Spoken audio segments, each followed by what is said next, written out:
They said a priest and a nun should never cross the line between faith and desire. But when Father John revealed his darkest secret, Sister Emily was faced with a choice that would change both their lives forever. What happened next is a story of love, loss, and a promise that outlived death. Welcome to Folktales Hub. Please, while you are here, hit the subscribe button and share with friends. In a quiet town deep in Texas, there stood a church that had watched generations come and go. Its brick walls were weathered by time, its tall steeple stretched high into the sky, and its wooden doors opened each morning to welcome souls seeking peace. The church bells rang faithfully at dawn and again at dusk, their echoes drifting across the fields and down the small streets of the town. Inside those walls lived a rhythm, a way of life that had remained unchanged for decades, and among those who kept that rhythm alive was a young woman named Emily. Emily was 28 years old, though she often felt much older in spirit. She had joined the convent when she was barely 18, answering what she believed to be a calling from God. Her days followed a strict pattern: prayer at dawn, service to others through the morning, lessons with children in the afternoon, quiet reflection in the evening, and rest at night. She wore her simple habit without complaint, her dark brown hair always hidden neatly under her veil, and her green eyes shone with a kindness that put others at ease. The people in the church, both the sisters and the townsfolk who came for comfort, knew Emily as someone who never turned away when help was needed. She was patient, gentle, and steady, like a small flame that refused to be put out. Though Emily had lived in silence and service for 10 years, she still remembered the world outside the church walls. Sometimes when she looked out across the fields at sunset, memories of her youth stirred within her. She remembered the boy who once walked her home from school, the laughter of her parents before she left home, the feeling of freedom when she ran barefoot through tall grass in the summer. She had chosen the convent not only because she felt called to serve, but also because it gave her safety from the pain and uncertainty of love. Inside those walls, life was predictable. Inside those walls, her heart was guarded. Still, she carried a small, unspoken longing, one that she never admitted even to herself. She buried it beneath prayer and duty, telling herself that God's love was more than enough. But fate has a way of stirring what we try hardest to silence. And for Emily, it began with noticing the changes in Father John.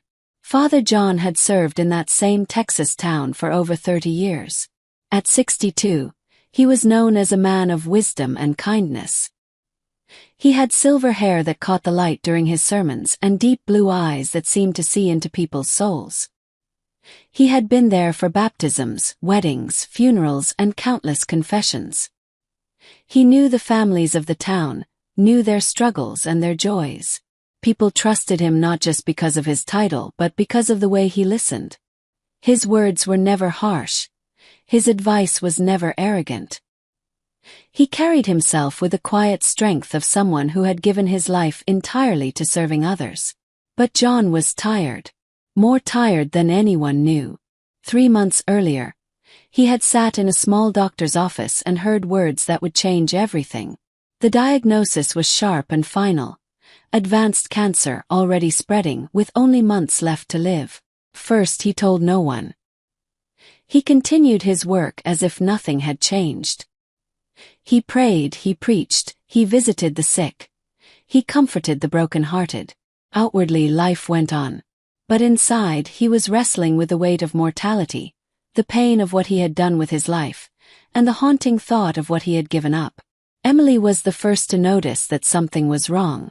It was in the way Father John leaned too heavily on the altar during Mass, in the way his voice trembled when reading scripture, in how he pushed food around his plate without eating much at supper. She noticed the way his once strong shoulders seemed to shrink, his clothes hanging looser than before. She saw him pause at times, gripping the wall as if the ground beneath him had tilted. Others brushed it off as age, but Emily felt in her spirit that something deeper was happening. One evening, the rain beat hard against the church windows, and the halls were quiet except for the sound of water dripping from the roof.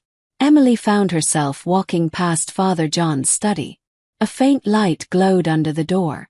For a moment she hesitated, her heart pulling her forward even as her training urged her to keep walking. Finally, she raised her hand and knocked gently.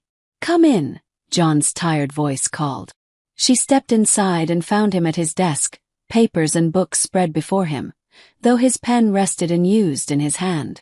The lamp cast a soft glow across his face, and for the first time Emily noticed how deeply lined it had become. He looked up and gave her a faint smile. "Emily," he said, his tone warm but weary. "What brings you here so late?" She took a breath, steadying her courage. "Father, forgive me for speaking so directly, but I'm worried about you. You haven't seemed yourself lately." He leaned back in his chair, his blue eyes searching her face. For a moment he didn't answer, as if weighing whether or not to speak the truth. Then he gestured to the chair across from him. "Please sit." Emily obeyed, folding her hands in her lap. The silence stretched, but she waited patiently, knowing he would speak when he was ready.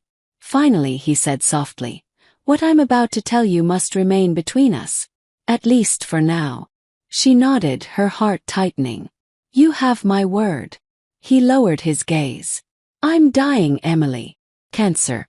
The doctors say I may have 3 months left. Perhaps less." The words struck her like a blow. She felt the breath catch in her throat, yet she remained composed, her hands tightening together in her lap. "Oh, Father," she whispered. "I'm so sorry." "I've made peace with it," he said, though his voice trembled. "We all must face our end one day. But there is something else. Something I've never told anyone in all my years of service." Emily leaned forward, sensing the depth of what he was about to share. "I'm listening. I wasn't always a priest," he began slowly. "Before I took my vows, I had another life. I was engaged once. Her name was Elena." Emily's eyes widened slightly, but she said nothing. "We were young, in love, planning our future together. We dreamed of children, a home, a life side by side. But then I felt the call to serve God. It was sudden, powerful. I believed I could not ignore it. So I broke our engagement." He stood and walked to the rain-streaked window, his back to her. She was heartbroken. She begged me to reconsider, said we could serve God together in our own way. But I believed my path lay in the priesthood. A few years later, she married another man. They had a family, a good life. She passed away 5 years ago. Cancer took her too. Emily's heart ached as she watched him. This man, who had given so much, carried pain few had ever glimpsed. "Why are you telling me this now?" she asked softly. He turned back to face her, tears in his eyes. "Because I've spent 30 years wondering if I made the right choice. I've served God faithfully, but late at night I think about Elena, about the life I might have lived. And now that my end is near, the weight of that regret grows heavier." He moved back to his desk, opening a drawer. From it, he pulled a worn leather journal and handed it to her. She opened it to see pages filled with neat handwriting, letters written but never sent. "Letters to Elena," he explained. "I've been writing to her all these years, telling her about my days, my prayers, my regrets. In my last letter, I wrote something I never admitted to anyone. I wrote that I wished I could have given her just one night to love her fully as a husband would before walking away." Emily closed the journal gently, her heart racing. She looked up to see him watching her with an intensity that made her breath catch. "Emily," he said, his voice steady now, "I want to ask you something that will test everything we believe. I want you to be Elena for me just once. Just one night before I leave this world." Her eyes widened in shock, her hands trembling. "Father, you're asking me to break my vows, to break yours, to betray everything we have dedicated our lives to." "I know," he said quietly, "but I've prayed about this. I've begged God for guidance. I believe that love, real, complete love, was the first gift he gave humanity. And I want to know what it feels like, just once before I die."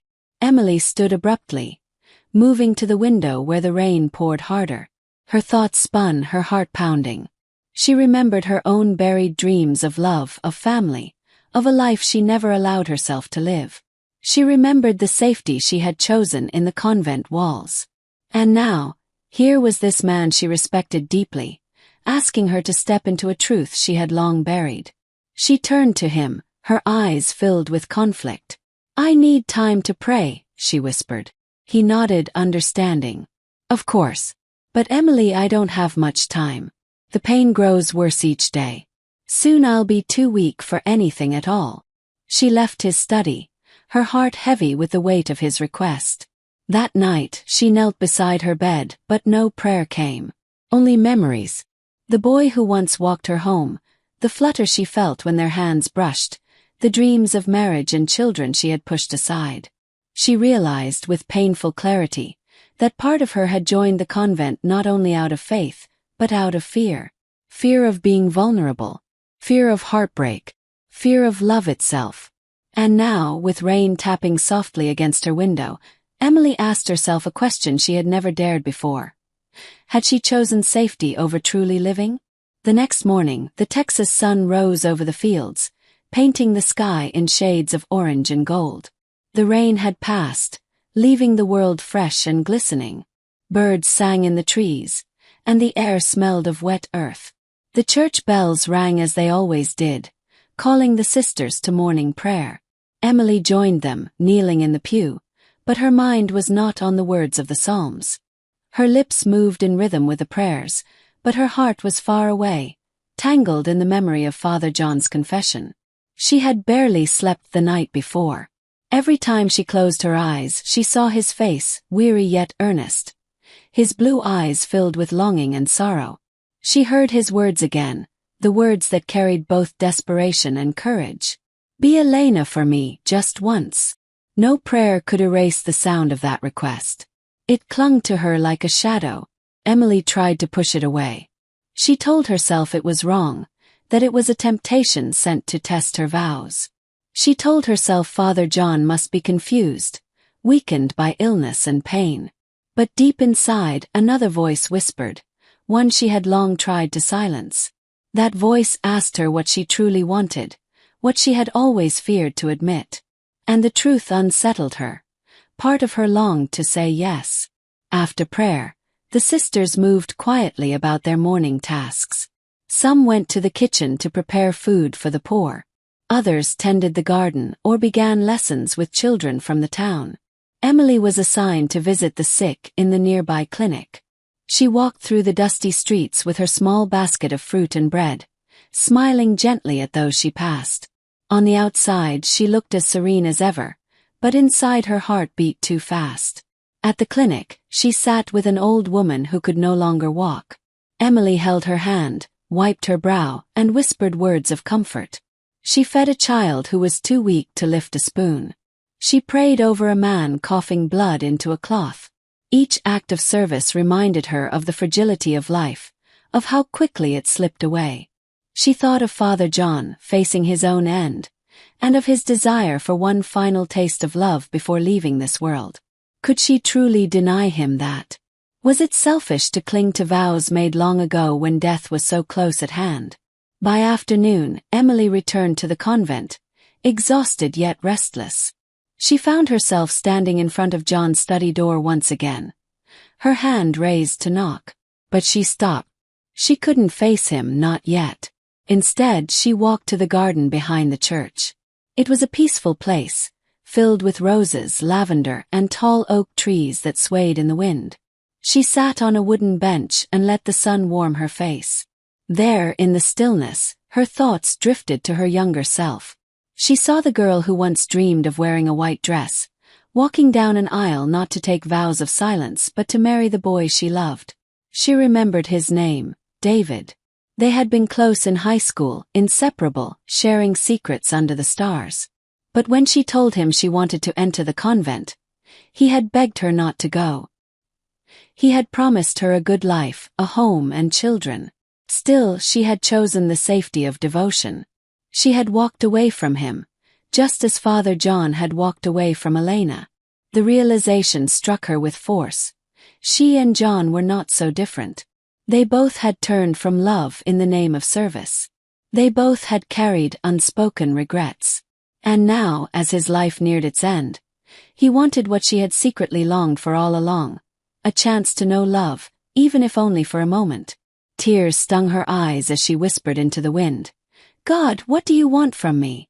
Am I meant to keep denying my heart? Or is this your way of giving me one last chance?" She waited, but no voice answered. Only the rustling of leaves and the distant sound of the bell filled the air. That evening, as the sisters gathered for supper, Emily barely touched her food. She listened half-heartedly to their chatter about the garden harvest and the children's lessons, but her thoughts were far away. She glanced across the table at Father John. He sat at the head as always, his smile faint but genuine as he blessed the meal. Yet she saw the strain in his face, the way he forced himself to eat though his appetite was gone. When their eyes met briefly, she looked down quickly, her cheeks burning. She could not hold his gaze.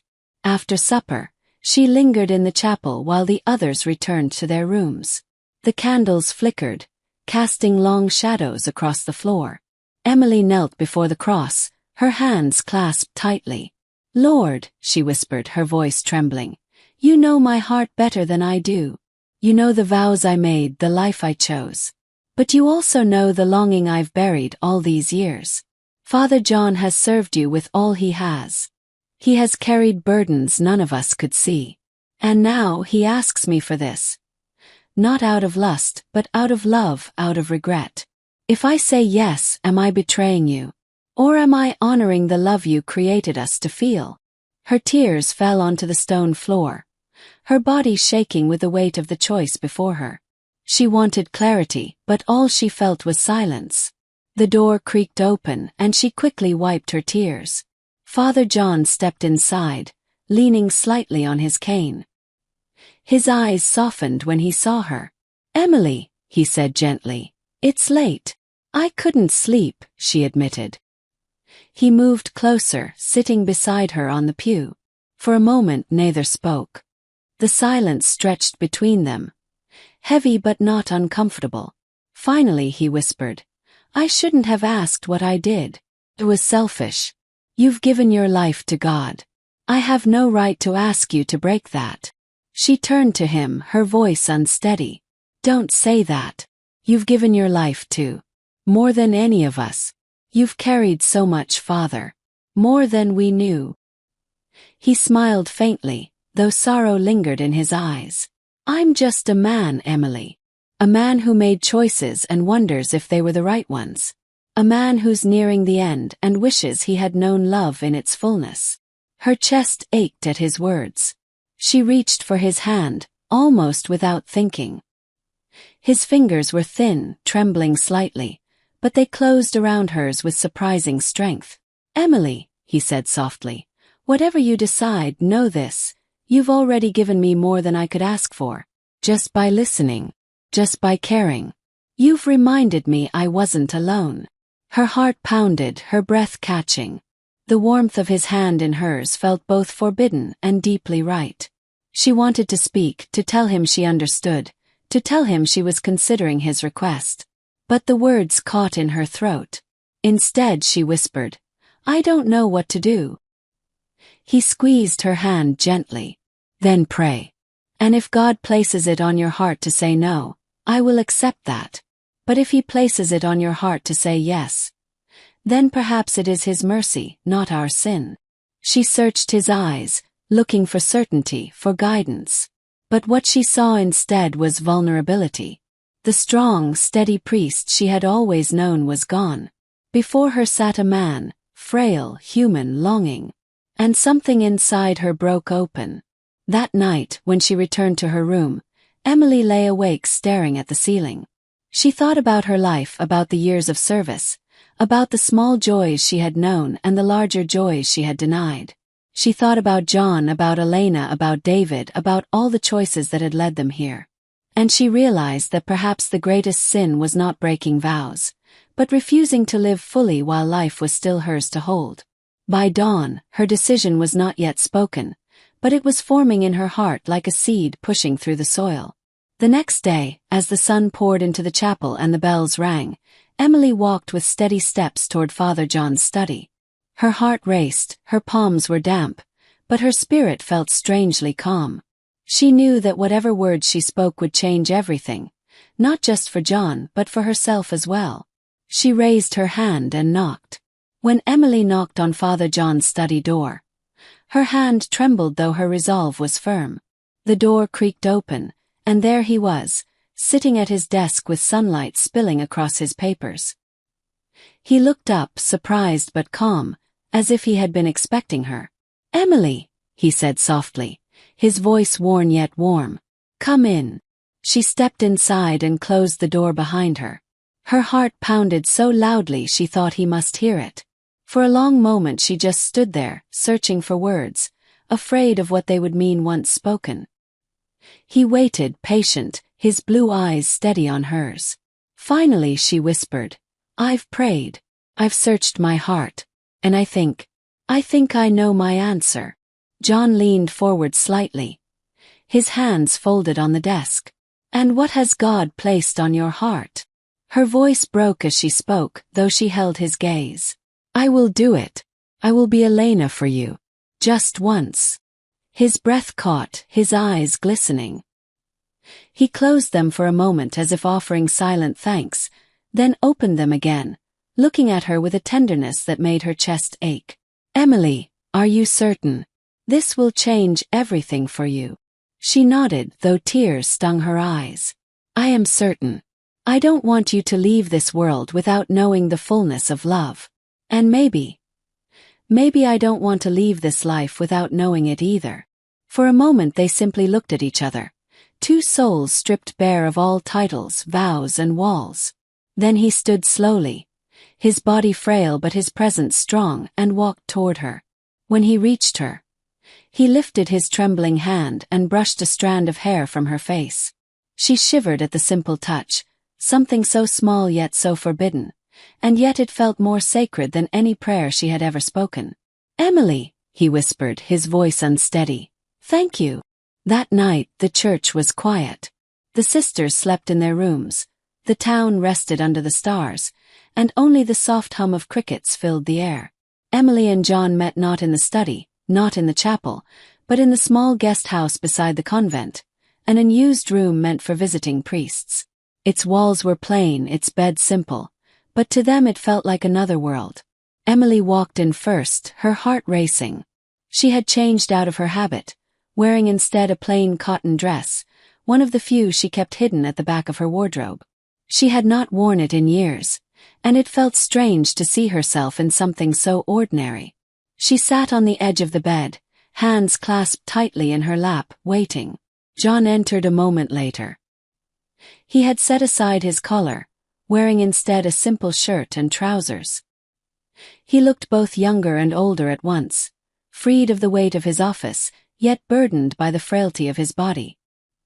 He closed the door softly behind him, then stood for a moment, looking at her as if memorizing her face. Neither spoke at first. The silence stretched, filled only by the sound of their breathing. Finally John said, "I don't know how to do this anymore. I feel like a boy on his wedding night, nervous and unprepared." Emily gave a small, trembling smile. "So do I." They laughed softly, the tension easing just enough. He moved closer, sitting beside her on the bed. Their shoulders brushed, and the contact sent a shiver through them both. Slowly he reached for her hand. She let him take it, their fingers intertwining. His hand was rough, aged, marked by years of work and service. Hers was softer, though calloused from chores. Together they felt complete. "Emily," he said quietly, "you don't have to pretend to be Elena. Tonight just be yourself. That's all I need." Her eyes filled with tears at his words. She turned toward him, and for the first time, she let herself lean into him. He wrapped his arms around her, holding her close. The embrace was tender, filled with gratitude, with release, with something neither had dared to name until now. Their lips met hesitantly at first, like two people learning how to breathe again. But soon the kiss deepened, carrying with it all the years of longing, regret, and buried dreams. For John, it was a taste of the life he had given up. For Emily, It was the life she had never allowed herself to claim. Time seemed to vanish. The room around them disappeared, the weight of vows and rules faded, and there was only this moment, two souls meeting in a way that felt both forbidden and holy. They loved each other not with the recklessness of youth, but with the tenderness of two hearts who knew how precious and fleeting this gift truly was. When it was over, they lay side by side, their hands still clasped, their breaths slowing. The night was silent except for the sound of their hearts beating together. "I never thought I would know this," John whispered, his voice thick with emotion. "Not in this life." Emily rested her head against his chest, listening to the faint, uneven rhythm of his heart. "Neither did I," she murmured. "But I'm glad we did. Even if it's only once." He kissed the top of her head, his tears wetting her hair.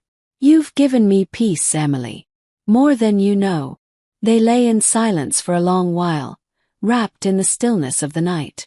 Outside, the stars burned brightly in the Texas sky, as if heaven itself bore witness to their union. But even in that moment of peace, shadows lingered at the edges of Emily's mind. She knew the sisters would never understand. She knew if anyone discovered the truth, it would mean shame, disgrace, and the loss of everything they had built. And yet, as she lay beside John, she felt no regret.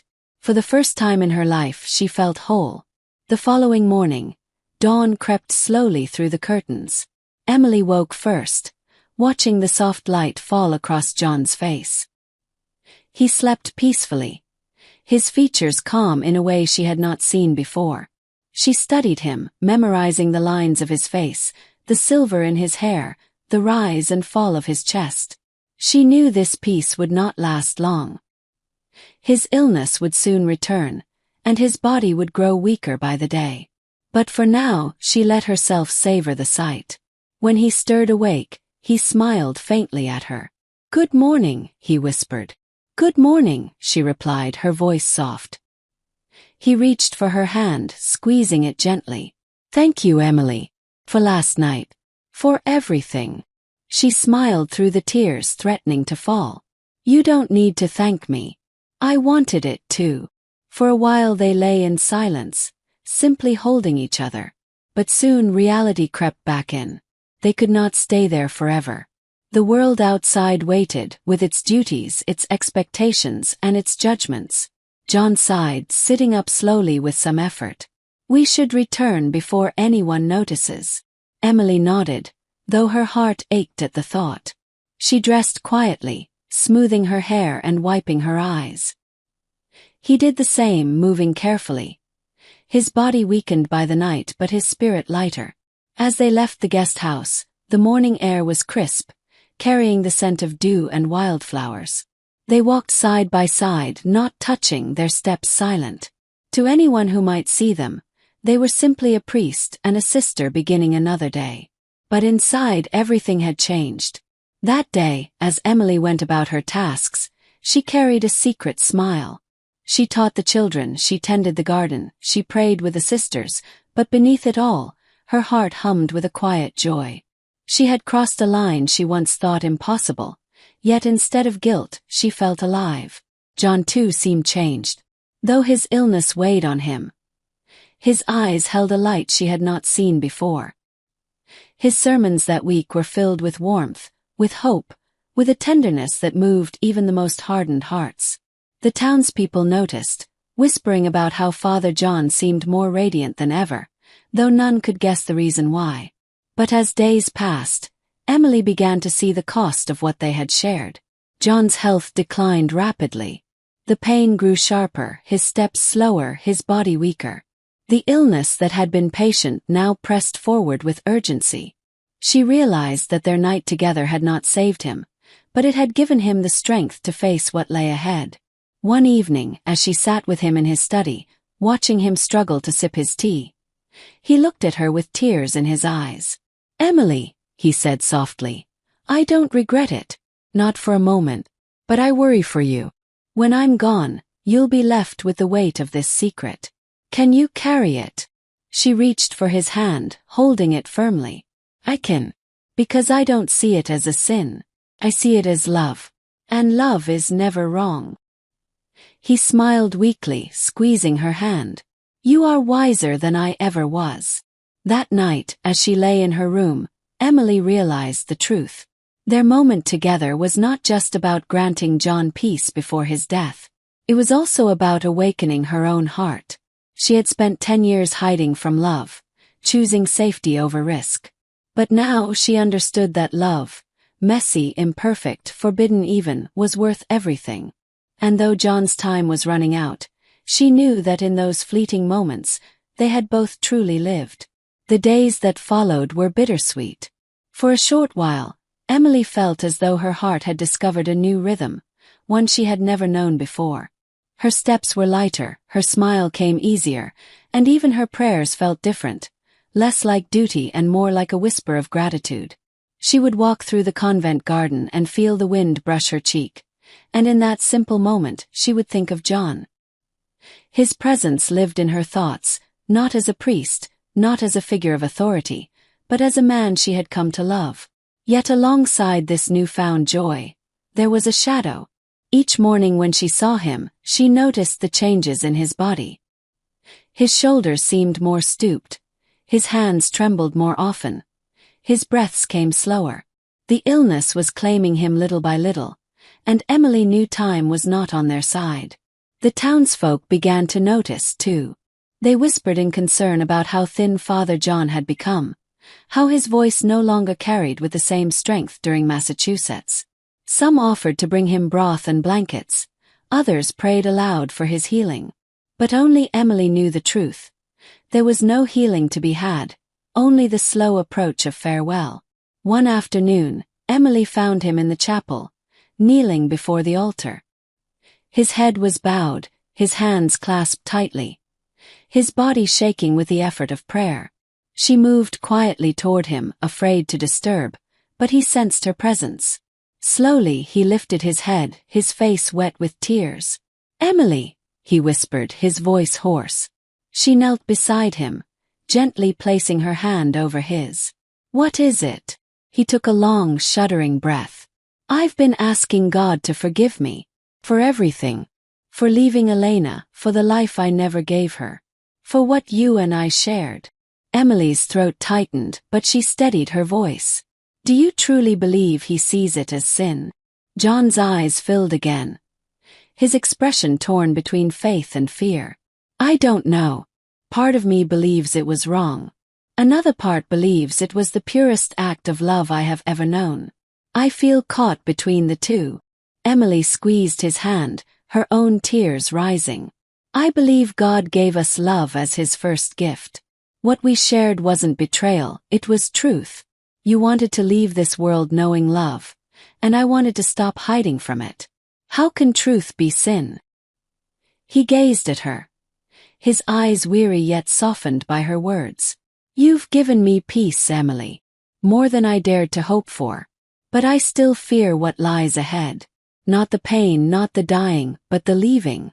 Leaving you." Her heart broke at his confession. She leaned against him, wrapping her arms around his frail body. "You won't leave me," she whispered fiercely. "Not truly. I'll carry you with me, always." The days slipped by, each one slower, heavier. John's health declined steadily.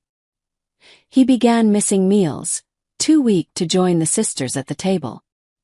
His sermons grew shorter, until eventually he could no longer climb the steps to the pulpit. He spent most of his time in his study, resting, writing in his journal. Emily visited him often, bringing him tea or reading scripture aloud when his eyes grew too tired to see. At night, when the convent grew silent, she would sometimes slip into his study and sit with him in the flickering lamplight. They spoke not of vows or sin, but of life, memories of childhood, stories of hope, even small dreams they would never see fulfilled.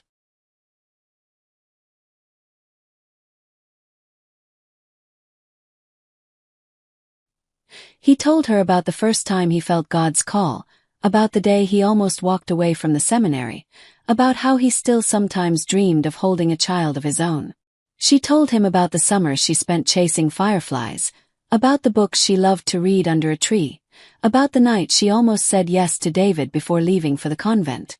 Their conversations felt timeless, as though they were weaving together the parts of themselves they had always hidden. Each word was precious, each glance sacred.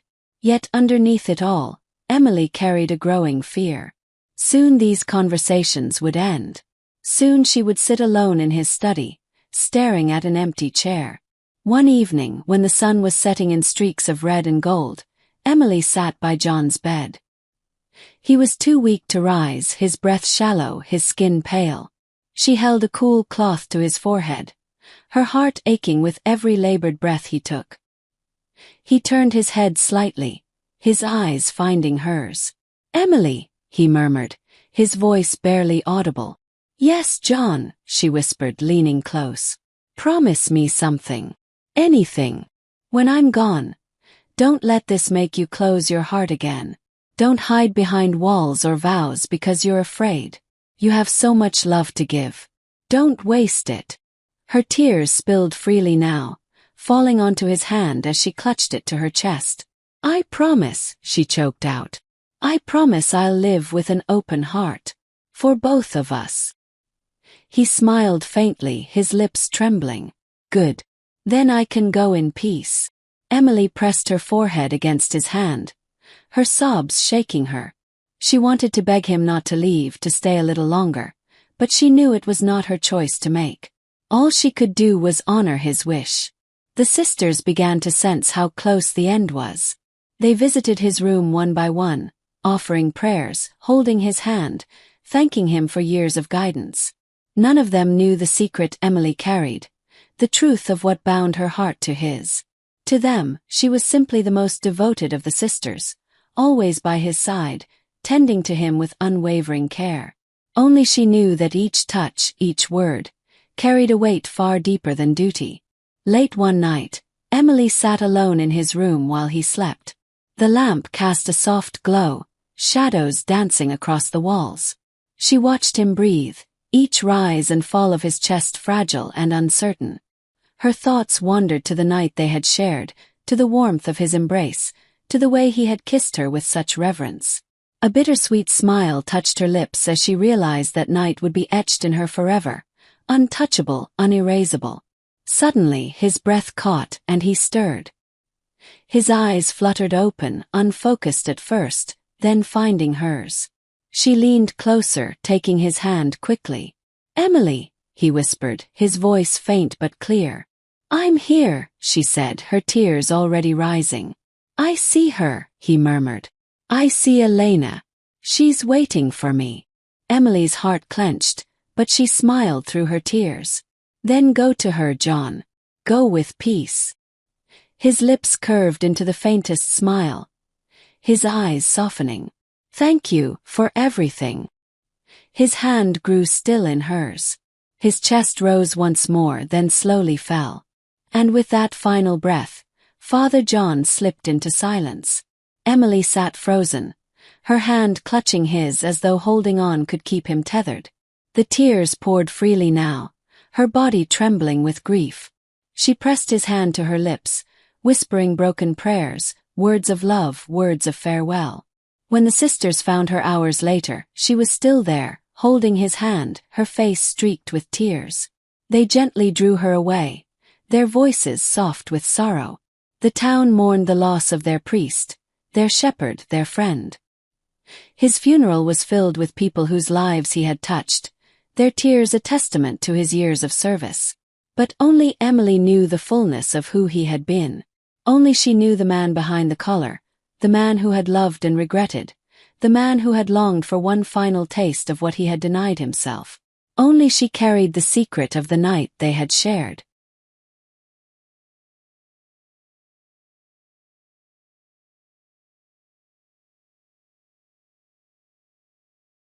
As she stood by his grave, the Texas sun beating down, the wind stirring her veil, Emily placed her hand over her heart. She whispered a promise once more. "I will not hide. I will love. For you, John. Always."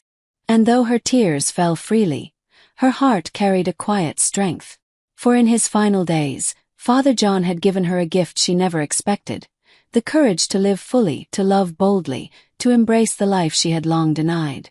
The morning after Father John's funeral, the convent felt different. The halls were quieter, the air heavier, as though the walls themselves carried the weight of his absence. The sisters moved softly, their voices hushed, their eyes swollen from tears. Emily walked among them with her veil low, carrying herself with calmness that seemed out of place to the others. They thought she was simply strong, that her devotion had prepared her for such loss. None of them knew that her strength came not from detachment but from a deep, unshakable bond that she now carried like a hidden flame within her. The grave lay at the edge of the churchyard, a simple stone already set in the earth. Emily visited it daily. At first, she knelt and prayed for his soul like the others. But as the days passed, her prayers changed. She no longer spoke to God alone. She spoke to John. She told him about her day, about the work she did in the garden, about the quiet meals shared with the sisters. She told him about the laughter of children that drifted in from the town square, about the songs the birds sang at sunrise. She spoke to him as if he were still sitting beside her, listening with that gentle, attentive gaze. In time, the sisters noticed her quiet devotion to the grave. They admired it, whispering about her loyalty and faith. But Emily knew it was not duty that drew her there. It was love. Love that had been born in secrecy and now lived freely, though still hidden from the world. Weeks turned to months. The seasons changed, the Texas sun giving way to autumn winds, then to the chill of winter. Emily carried on with her work, teaching the children their lessons, tending the sick, keeping the convent in order. Outwardly, she was the same Sister Emily she had always been. Inwardly, she was transformed. She remembered John's final words, his plea for her not to close her heart again. Those words became a compass for her. When she felt herself retreating into silence, she remembered his voice urging her to stay open. When she feared the ache of love lost, she remembered the peace in his eyes as he left this world. One cold evening, Emily sat by the fire in the convent library, a book open in her lap. She wasn't reading. Her mind drifted as it often did. She thought of John, of Elena, of the complicated, painful beauty of their story. She thought of how love had come to her in the most unexpected way, and how it had left just as suddenly. Her heart ached, but it also burned with gratitude. She realized something profound, that love was not meant to be clutched tightly, but to be lived. It was not about keeping someone forever, but about letting their presence change you in ways that never faded. John had changed her. He had opened her heart, and that was something death could not take away. That winter, the convent received a visitor, a young widow from the town, clutching a child to her chest. The woman's husband had died in a farming accident, and she was overwhelmed with grief. Emily sat with her in the small parlor, listening as she poured out her pain. "I don't know how to go on," the woman wept. "I feel so empty. He's gone and I can't breathe without him." Emily reached for her hand, her heart aching with recognition. She saw herself reflected in this woman, the same grief, the same hollow ache. But she also felt John's words echoing inside her. "Don't hide your heart. Don't waste your love. You don't have to stop loving him," Emily said softly. "Your love doesn't end because his life did. It will live inside you and it will guide you. That love will give you the strength to raise your child, to face each day. It will hurt, but it will also carry you." The woman's eyes filled with tears, but for the first time, there was a flicker of hope in them. She squeezed Emily's hand. "Do you really believe that?" Emily smiled through her own tears. "I know it. Because someone I loved taught me that very truth." In that moment, Emily realized that John's gift to her, the love they shared, the promise she had made, was not meant to be locked away. It was meant to be given forward, to be shared with those who needed it most. She began to live differently. She laughed more with the children she taught. She listened more deeply to the villagers who came seeking guidance. She spoke with gentleness and warmth that reached places rules and sermons never could. Years passed. The convent grew older with her, the faces of the sisters changing as some departed and others joined. The town changed too. Children she had once taught grew into adults, families built new homes, seasons rolled on without pause. But through it all, Emily carried John with her. She would walk past his grave on her way to the chapel, sometimes whispering a greeting, sometimes just pausing to smile. She never forgot his voice, his eyes, his frailty, or his strength. One spring morning, after many years, Emily sat under a large oak tree in the garden, her hands resting in her lap. The air was full of birdsong, and the sunlight danced through the leaves. She closed her eyes, breathing deeply, feeling the warmth on her skin. For a moment, she felt as though John was sitting beside her once again, as if the years had melted away. "Do you see me, John?" she whispered softly. "I've kept my promise. I've lived with an open heart. I've carried your love, and I've given it to others. You didn't leave me, not really. You live here." She placed her hand over her heart, her lips trembling with emotion. Tears filled her eyes, but they were not only tears of sorrow. They were tears of gratitude, of peace. For the first time since his passing, she felt no weight, no ache. Only love. Emily never left the convent. She never sought another life beyond its walls, but she also never retreated into the shadows of vows that once bound her. She became a beacon of quiet strength, known in the town as a woman whose compassion never wavered. Mothers came to her for advice, children for comfort, widows for solace. And though none of them knew her secret, they all felt the truth of her heart, the truth that love had shaped her, and she had allowed it to flow outward. As the years took their toll and Emily grew frail, she found herself reflecting more often on the course of her life.